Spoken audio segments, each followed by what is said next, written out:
Welcome to Anchor Moments. Today's show is brought to you by Si Se Puede Foundation, where children enter to learn and depart to serve. Welcome to Anchor Moments. I'm Gina LeBenz, and I am here today with a very special friend. This gentleman, I wake up to his words almost every day. Though when I'm waking up to him, he's really not in my house. His name is George Kimble, and every morning of every single day, he puts a beautiful message on Facebook. And its message is different every single day. But I will tell you what, when I wake up in the morning, I usually pray and ask God, what do you want me to do today? Or maybe there's something I'm really worried about. I talk to him about it. And then I pick up my cell phone and I start reading. And I might click on to Facebook, and I tell you, George's messages are always at the top. And most of the time, 9 times out of 10, whatever he posted was something I was talking to God about. And so it really, I don't know, it's just a thrill to have him on my show today. And he can tell us, because I think he has God's ear. I really do. All right, George. Gina. It's such a delight to have you today. Thank you for allowing me to be on your show. It's a privilege. So. Oh, you're welcome. And George brought a special surprise, too. And he told me, I'm going to have a special surprise for you, Gina. And he didn't tell me what the surprise was. But today we are taping in front of a live studio audience of Barb and Joan. He brought all the way from Michigan. That's right. 2 of my favorite ladies. They are just so much fun. And so I'm very excited that we have a live audience today, too. We're excited to have them here. Yes. All right, George, can you tell us a little bit about yourself? I can. Recently retired from J.P. Morgan Chase after 36 years in the banking industry, and enjoying the retirement at this point. Okay. Every day is a new day. Every day is a Saturday. There you go. Every day's a Saturday. Every day's I like a Saturday. that. So we like that. So.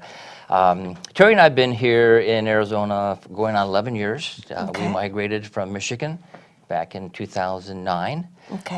As I was moved out here with Chase to do a job out here. And we fell in love with Arizona, fell in love with the economy, said this is where we want to be. So we had been very active back home in Elk Rapids, Michigan, where we were a resident for many, many years. Mm-hmm. And our church, and Terry was very involved in church activities, and I was on the council and the board of deacons. And so and our kids were involved in church schools and Sunday schools, and so we were very active in church activities and labeled ourselves as Christians. Uh-huh. We were doing what God wanted us to do. And so we moved out here in 2009, and we really didn't have a church home, so we really weren't going to church at all. And it was July, and sometimes you do crazy, stupid things, and you don't know why you do those things. Yes. And so we had a condo on the golf course over at the Scottsdale and TBC course, and there was this branch that was bothering me because I couldn't see the tee box. Okay. And the landscapers wouldn't take care of it. And one night I woke up about 3 o'clock in the morning, and I'm standing on the balcony, and I'm thinking, you know what? If I can just get that branch down, the landscapers are coming in the morning, and nobody's going to know about it. Okay. And then I'm going to be able to see the tee box like I want to. So 3 o'clock in the morning, July, it's 115 degrees, grab a ladder, and when it says on the top of the ladder, do not stand here, that's kind of what it means. Oh. I'm standing on top of the ladder, I'm sawing this branch down, and it's almost down. At 3 in the morning. And all of a sudden, I don't know what happened, but the branch comes down, knocks the ladder out from underneath me, and I fall and I land on a landscaping light. You could just fall on the ground and just kind of like bruise yourself, but no, I have to fall on the landscaping light. I'm thinking, why is this? To make a long story short, we end up at Mayo over in Scottsdale. It's 4 o'clock in the morning. And so you were able to wake Terry up with a big scream. Crawl up the stairs and wake her up and said, hey, you I crawled need up. to get to the hospital somehow. Yeah. I think I broke my back. And she said, well, you're walking. I said, well, I'm crawling, but I need to get to the hospital as soon as possible because I think I'm dying. So she's freaking out. So we race to the hospital, and again, it's 4 o'clock in the morning. And fortunately, the person who was in charge of the emergency was head of neurosurgery. Wow, that's And lovely. he said, you know, and his story was he wasn't supposed to be there, but things happened, and he was on duty. And so I did they took me down, did the MRIs, X-rays, and he came back, he said, Terry, he said, I don't know what happened, but George has crushed the L1 and broken the T1011. Typically, Oh, what I've seen in 17 years here at Mayo, if someone just cracks their L1, they're paralyzed from the waist down. He said, I don't know why he's even moving his legs, but he is. So miracle number one, wow. why did this happen? And then why am I still moving? And And, so wow. next day goes by, we're doing all this testing, and Friday morning I'm ready for surgery. And I asked for the chaplain to come down, and so we're waiting for the chaplain. And during that time, one of the anesthesiologists came in, and he was doing some things, and Terry said, you know, he's wheezing. Something doesn't sound right. So they did some tests. They said, oh my gosh, she's got pneumonia. Oh, And so they called the George. surgeon, and the surgeon Yeah. says, hey, I can't put rods and screws in him. I says, we can't do surgery. So a half hour before surgery, they cancel it. They take me to ICU, and I am hooked up with all kinds of wires, and I'm on morphine drip, and I got a body cast on, and I'm laying paralyzed, basically, in ICU. And you have pneumonia And I got pneumonia on top of it all. in ICU. And so I'm isolated, and there's nobody in there, and I'm just laying there and thinking, like, why me? I'm angry. Yeah. So I'm angry at God. I'm angry at why this happened. It's a stupid Yeah. thing. I could have fallen down or just bruised myself, and I have to fall in landscaping. Like, why did that happen? And why, God, why did you do this? Why? It doesn't make sense to me. And sometimes God speaks in mysterious ways. It's That's not right. like we're Moses or Abraham, where you're fire bush and they, loud. Right, It's just right. that something's a little subtle. And then I hear this, well, why not you? And I'm saying, what?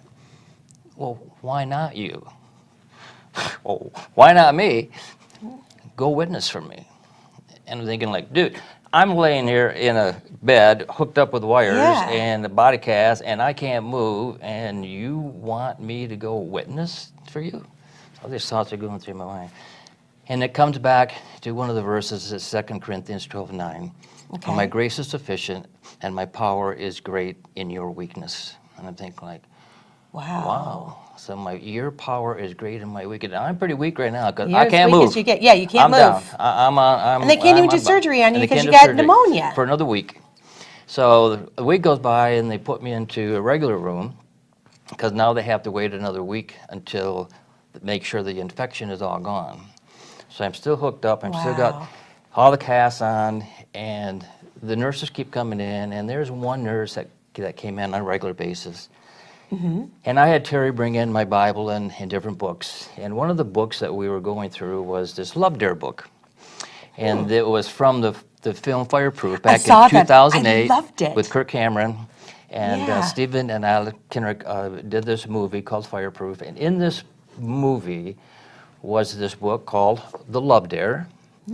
And it's a 40-day challenge for married couples. And it starts out very easy, where you'd say, you look nice today. Or, Okay. I'm smiling at you.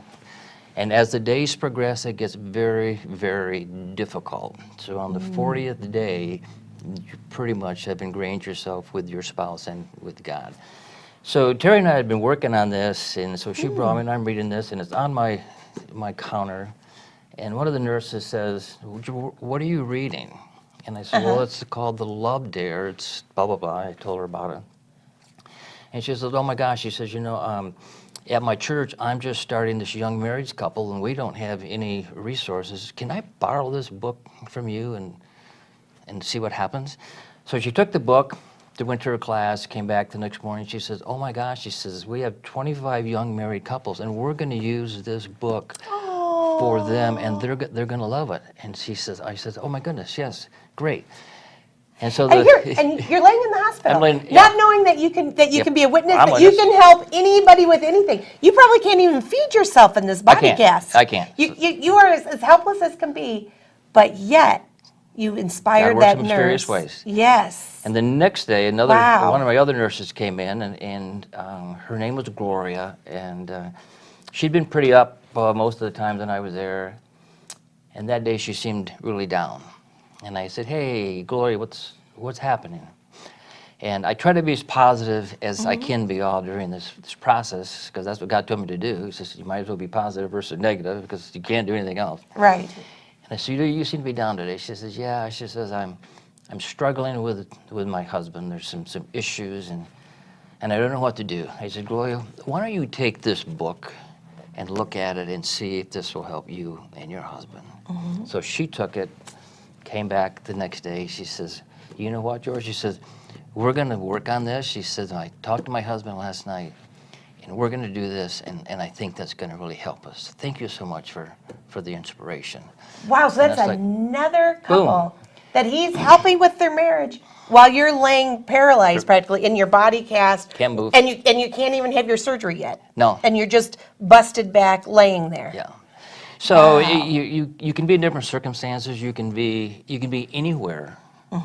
And God's going to speak to you in mysterious ways, and positive things can happen. And so with that, then when I got out of the hospital, I wanted to do something motivational for people. So that's where I started posting every morning, something motivational. So that's when it Yeah. started. Something motivational, something positive, something religious, not necessarily all the time religious, but just to uplifting, and my motto is smile and laugh and love Right. today. And there's 9 fruits of the Spirit: love, joy, peace, patience, kindness, goodness, faithfulness, and gentleness. And one of those fruits I try to incorporate into my message and my life each and every day. It might not be all of them. It would be nice if we could do all of them. Yeah. But I try to pick 1 or 2 every day and say, this is what I'm going to do today. And with your message, as you say, so Right. when I never know when I'm going to post in the morning. It might be something I heard at night, it might be something I read or whatever, but I always say, God, somebody somehow needs you and needs an uplifting message. What do you want me to say today? And I just pause, and then I start looking through my books and some of my notes, and I'm thinking, ooh, this is perfect today. Boom, and that's what I put on.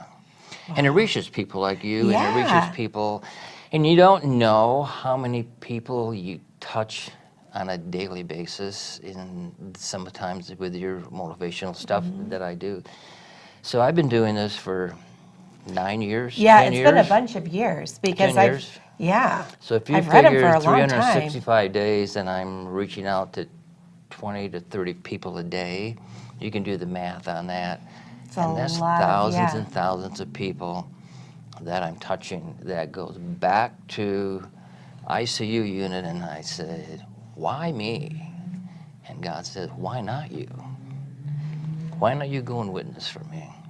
Well, how am I going to do that? Yeah, and here you got to witness immediately. Yeah. Because some things I've talked with other guests, and they talk about like God's timing, and sometimes it's a long time after when something will happen Sure. because it's happening on God's time. But that was like instant. Yeah. That was right away. And you have to be patient, and you have to just trust, and faith is important, but it's also very, very difficult. And you've heard stories. We heard a story earlier today. Tremendous amount of faith needed by different people going through different crises in their lives, and everyone's going through something different. Right. And everyone's going through something. Right. And it's just, how do you have that faith and the fear? How do you get over fear? You get over fear with faith. And God gives you that faith. But faith is sometimes very, very difficult.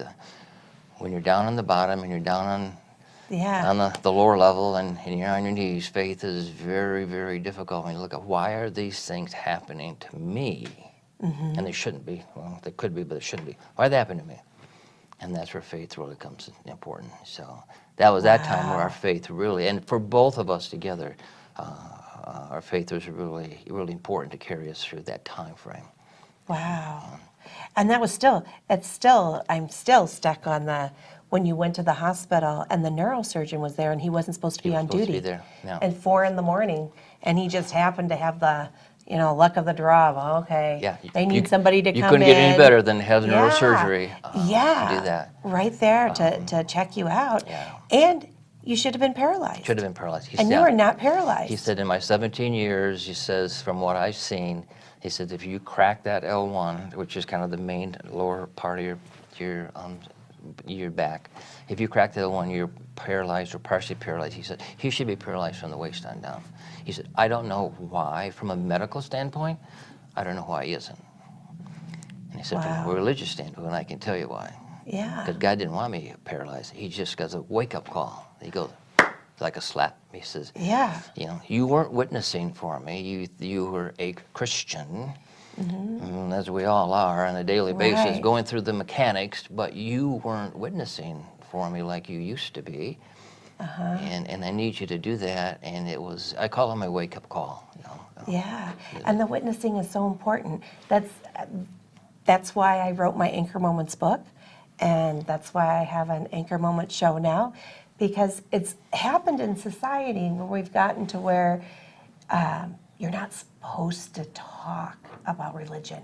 That like, you can talk about like when you're in church with your fellow church people, but as soon as you leave church grounds and you're out in the regular community with people who might even have a different faith than you or whatever, and you're reaching out with friends and things that has been something that we're like, oh no, you don't go there. And it's so sad because there are so many people who are seeking or they don't have a relationship with God yet, and they don't know what that looks like. And it's so important that when they hear somebody's story, they can go, oh, so that's something that maybe I could do and discover where God is in their life, And sometimes it's important to do that. Sometimes as witnessing. simple as just a kind word, Yeah. a smile. Everyone's having bad days, and just try to do something positive and something kind for someone. Our world today is so full of negativity that it's just so important to have people being positive and kind and understanding. Yeah. And we can listen to arguments, and that certainly is wonderful. But to be understanding and to have our own opinion and just to listen. Sometimes if we listen more versus talking, we would understand what's going on. And God does that. God listens. He doesn't talk a lot sometimes. No. He listens. He wants to listen, and he listens to what we have to say. And that's where prayer is important, where we can talk to him. And you can talk to God about anything. And I like how you're so honest in saying, about when you were in the hospital, you were mad at God. I was You're very like, mad. I'm in all this pain. All I wanted was to be able to see that tea box. Yeah, that's all I wanted. That's all I wanted to Simple see. little And thing. Cut this branch down. Just Simple little cut this branch down. It should have just taken just a moment, And here I am in the hospital. I'm in all this pain, and they can't even fix my back because of my pneumonia that you shouldn't have been outside anyway. Pneumonia out there 3 in the morning. But anyway. And I think in Terry, but God can handle that. You talk to him about everything, anything and everything. Terry was going through the same process. So she had, we'd been here for 6 months. She had just started a new job with the Awatuki Chamber. She'd been on the job for probably 2 or 3 weeks, and now here I am in the hospital. She's in Awatuki, and I'm in Scottsdale. And the pressure put on her trying to do her job, but yet try to get to the hospital and be there. Was she president of that chamber too? She was at that time, And so it was a lot. It was a strain on her in that. And we had no family here. We had no one. So. And she's new too, so she hasn't had a brand chance new, to get a bunch of friends. Brand new, and so the day of surgery, and it was a 10-hour surgery. Wow. So the day of surgery, she's in the waiting room, and Kate Christensen, who was chairman of the board of directors of Awatuki Chamber at that time, came and sat with her throughout the day as a friend. And it was very difficult for her because they had to call in a second surgeon. Things weren't going properly, and they kept communicating to her. And after about 6 hours, and they came back and said, it's very difficult, and surgery not going as planned, and we're calling in a second surgeon to help out with this process.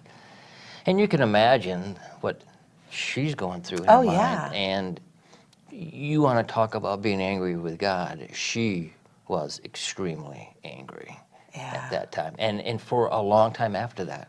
And I think why this Slub Dare thing really helped us at that point to keep fusing back to the marriage and saying, hey, we're together on this, and we'll get through this, and that's where faith really came important. Oh, yeah. And we did find another church family, Phoenix First Assembly, with Pastor Barnett up in Phoenix. Okay. Became our church home and church family.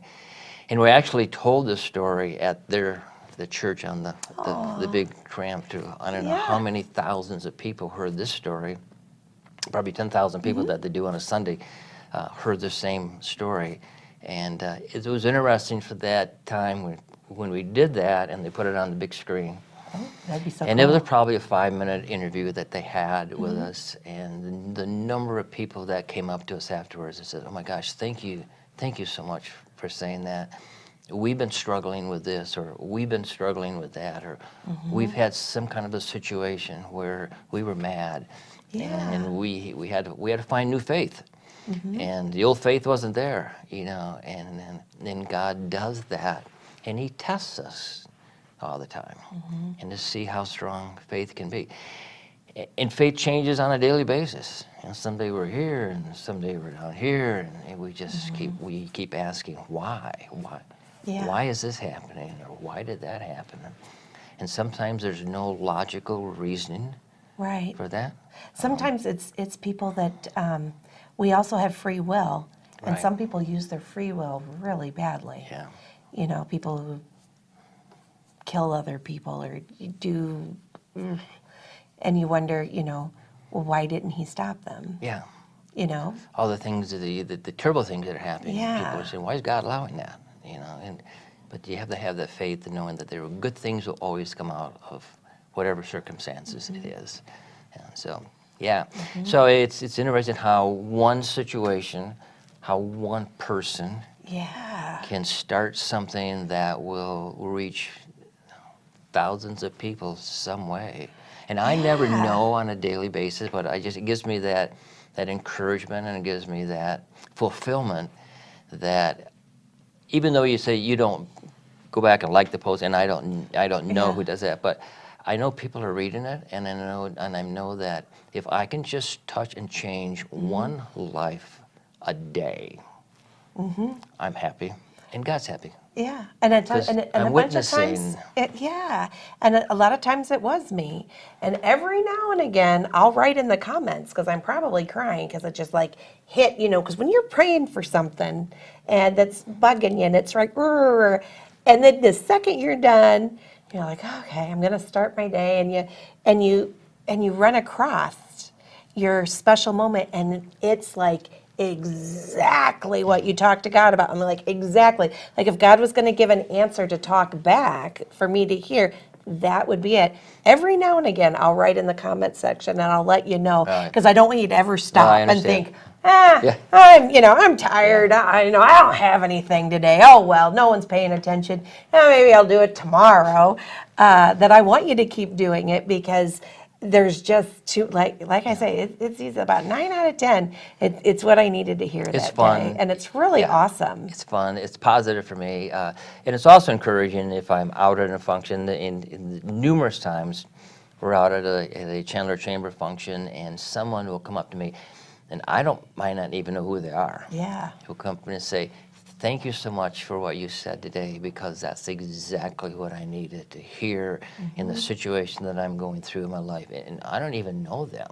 Right. I don't remember what I said. I don't even know them. Yeah. But I post some of yours them. on my Anchor Moments Facebook page every now and again. I'll have to share it. And I do say thanks, George, so they know, Gina didn't come up with that. I give credit where credit's due. But when it's just so profound, and I think, people need to hear this. And there are other people who share that, and so I'm looking at if they have a following of several hundred people, and they're sharing that particular post, how many people we touch on a daily basis with something positive, something motivational, something religious, something God-spoken type thing. that's going to just uplift and help someone. Yeah. You know, like the lady, we talked before. The situation she goes through and how powerful prayer is for her, or how powerful something positive when you're really down and you need that positive uplift. Some little thing, some little words, some little motivation Right. can build you up and then put a smile on your face. Absolutely. So that's always my tagline. Yeah, Yeah. Smile, laugh, and love. I love Smile, Laugh, and Love today. I love that. We just have a couple minutes left, and I always end every episode with a prayer. Is there any special person or cause that you would like for us to pray for today and the audience to join in? You know, I don't know if I have a special person, but I do have our entire family. Each of Okay. our family members are going through something different, and so our immediate whole family, love to pray for them, and our veterans.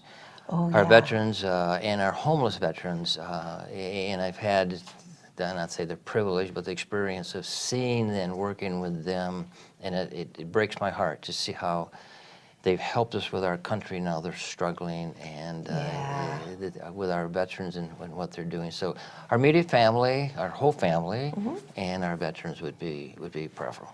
Okay? All right. And I'll let you do that. All right. Thank you, George.